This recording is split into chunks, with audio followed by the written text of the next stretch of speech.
নববর্ষ উদযাপনকে ঘিরে পহেলা বৈশাখ উদযাপন হয়েছে না? এবং বৈশাখী মেলার আয়োজন এখনো চলছে।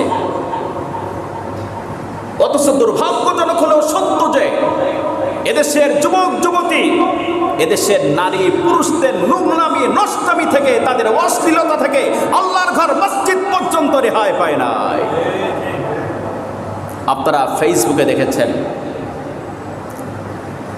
যে একটি মডেল মসজিদের আঙ্গিনায় একদম সামনে, একেবারে সামনে নববর্ষ উদযাপন উপলক্ষে অনুষ্ঠান চলছে। নারীরা অর্ধনগ্ন হয়ে তারা মডেল মসজিদের, নারী পুরুষ যুবক যুবতী একসাথে তারা মডেল মসজিদের সিঁড়িগুলিতে বসে তারা নষ্টামি করছে। তারা আপনার ছবি তুলছে, সেলফি তুলছে, এমনকি তারা উঠতে উঠতে মসজিদের বারান্দায় যেয়ে তারা সেলফি তুলছে, নষ্টামি করছে। পরে নাউজুবিল্লাহ নাউজুবিল্লাহ। শুধু তাই নয়, অন্য একটি মডেল মসজিদের ছাদের উপর দেখলাম যে অনেকগুলো পুরুষ দর্শক তারা দাঁড়িয়ে, সেখানে নারীরাও আছে, নিচে অনুষ্ঠান চলছে নববর্ষ উদযাপন উপলক্ষে, তারা সেখানে দাঁড়িয়ে দাঁড়িয়ে অনুষ্ঠান উপভোগ করছে। নাউজুবিল্লাহ বলবেন না? আমাদের স্পষ্ট ঘোষণা, যারা আল্লাহর ঘর মসজিদকে অপমান করেছে, যারা আল্লাহর ঘর মসজিদের সাথে বেয়াদবি করেছে, আজ হোক কাল হোক আল্লাহর গজব তাদেরকে ধরবে, কোনো সন্দেহ না। প্রিয় ভাইরা,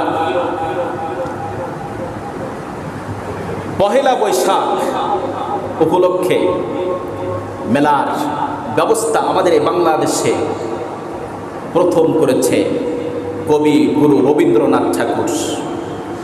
এবং এই পৃথিবীতে সর্বপ্রথম মেলার আয়োজক ছিল ইবলিস শয়তান। কে বলেন তো? ইবলিস শয়তান। কি জানেন এটি আপনারা? সর্বপ্রথম যখন পৃথিবীতে কোনো মেলা ছিল না, তখন ইবলিস শয়তান এই পৃথিবীতে মেলার আয়োজন করেছিল। কেমনে?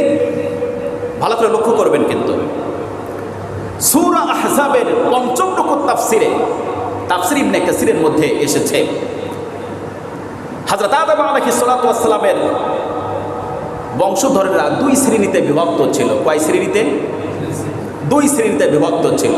এক দল বসবাস করত পাহাড়ে জঙ্গলে, আরেক দল বসবাস করত আপনার সমতল ভূমিতে। পাহাড়ে জঙ্গলে যারা বসবাস করত, নারীরা ছিল কালো কুৎসিত আর পুরুষরা ছিল সুদর্শন চেহারা বিশিষ্ট। আর যারা আপনার সমতল ভূমিতে যারা বসবাস করত, সেই জায়গায় আপনার পুরুষরা ছিল কালো কুৎসিত আর নারীরা ছিল অত্যন্ত সুন্দর চেহারা বিশিষ্ট। এখন শয়তানের কাজ হচ্ছে যে উভয় শ্রেণীকে একটি জায়গায় নিয়ে আসা, একটি প্ল্যাটফর্মে নিয়ে আসা, তাদের সাথে একটু মিলন ঘটানো। এটি শয়তানের প্ল্যান, ইবলিস শয়তানের প্ল্যান। এখন ইবলিস শয়তান কি করলো? ইবলিস শয়তান সে একটি মানুষের সুরাত ধরে আকৃতি ধারণ করে একটি বাঁশি কিনলো, বাঁশির ব্যবস্থা করে সে বাঁশি অত্যন্ত করুণ সুরে, বিভিন্ন সুরে বাঁশি বাজাতে লাগলো। এখন তার বাঁশির আওয়াজ শুনে সমতল ভূমিতে বসবাসরত নারী পুরুষ সব এক জায়গায় চলে আসে। প্রতিদিন যে বাঁশি বাজাতো তা কিন্তু নয়, একটি নির্দিষ্ট দিনে দিনে সে বাঁশি বাজাতো। এখন এই বাঁশির আওয়াজ শুনে সবাই নারী পুরুষরা এক জায়গায় চলে আসতো।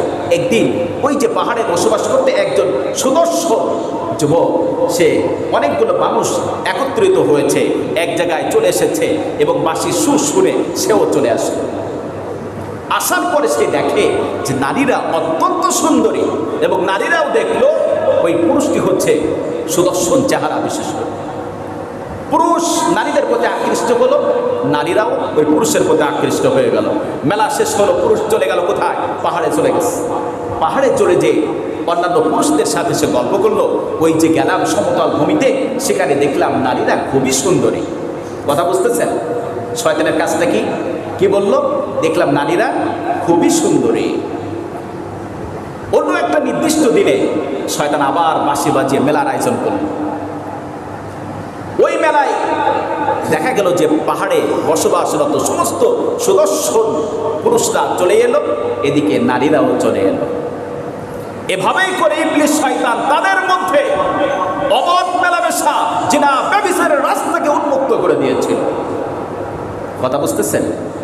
আমাদের দেশে অনেকগুলো মেলা হয়, মেলা হয় না ভাই? কথা বলেন। আমাদের দেশে অনেকগুলো মেলা হয়, বৈশাখী মেলা, বাণিজ্য মেলা, বৃক্ষ মেলা, কম্পিউটার মেলা, মোবাইল মেলা। বিশ্বাস করেন, যে মেলা হোক না কেন, যেই মেলায় নারী পুরুষের অবাধ যাতায়াত রয়েছে, যেই মেলায় নোংরামি নষ্টমি রয়েছে, অশ্লীলতা রয়েছে, ওই মেলায় অংশগ্রহণ করা মুসলমানদের জন্য হারাম। কোন মুসলমান ওই মেলায় অংশগ্রহণ করতে পারে? পারে না। প্রিয় ভাইয়ের, আল্লাহ তাআলা আমাদেরকে বোঝার তৌফিক দেন, পড়েন আমিন। আরেকটি বিষয় সোশ্যাল মিডিয়ায় দেখলাম যে ঢাকার কারওয়ান বাজারে একজন নারী বেপরদা হয়ে বাজারে এসছে, বুকে উন্না নাই। একজন বাপ বয়সী, একজন মুরব্বী, মাথায় টুপি আছে, দাড়ি আছে, লম্বা দাড়ি, গোল পাঞ্জাবি পরা আছে, তারা দেখে খুব কষ্ট লাগছে। সে বলছে, মা তুমি উন্না ছাড়া এভাবেই কেন তুমি আসছো? কথা বুঝতেছেন? অনেক আদর করে দরদ ভরা কণ্ঠে বলল, মা তুমি এভাবেই করে কেন আসছো?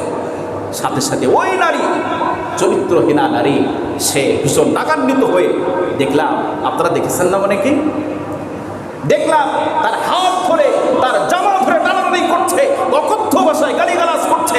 আর এই সমাজের মানুষগুলি তাদের দুজনকে ঘিরে দাঁড়িয়ে আছে অসংখ্য মানুষ, কেউ হাসে, আবার কেউ মন খারাপ করে দাঁড়িয়ে আছে। কথা বুঝতেন? কেউ আবার হাসছে, অথচ কোনো পুরুষ, সেখানে কোনো নারী ছিল না, কোনো পুরুষ প্রতিবাদ করলো না। আজকে আমাদের দেশে স্বাধীনতার নামে মানুষ নিজেদের ভুলটাকে, স্বাধীনতাকে ঢাল হিসাবে ব্যবহার করছে না ভাই? কথা বলেন। যেই সমাজে সম্মান থাকে না, যেই সমাজে নোংরামি চলে, অশ্লীলতা চলে, যেই সমাজে স্বাধীনতা থাকে না, ওই সমাজে স্বাধীনতার কি দাম আছে? কথা বলেন। স্বাধীনতার কোনো দাম আছে? কথা বলেন। স্বাধীনতার কোনো দাম নাই। প্রিয় ভাইরা, আজকে যেই কথাটি আমি আগেই বললাম, যে স্বাধীনতাকে আমরা কি করছি? আমাদের ভুলকে ঢাকার জন্যে ঢাল হিসাবে ব্যবহার করছি, ঠিক না ভাই? প্রিয় ভাইরা, এমন স্বাধীনতা আমরা চাই না, যেই স্বাধীনতা নারীদের নিরাপত্তা দিতে পারে না, যেই স্বাধীনতা যুবকদের চরিত্রকে বিনষ্ট করে দেয়, এমন স্বাধীনতা আমরা চাই না, ঠিক কিনা? আল্লাহ তাআলা আমাদেরকে বুঝার তৌফিক দেন, পড়েন আমিন।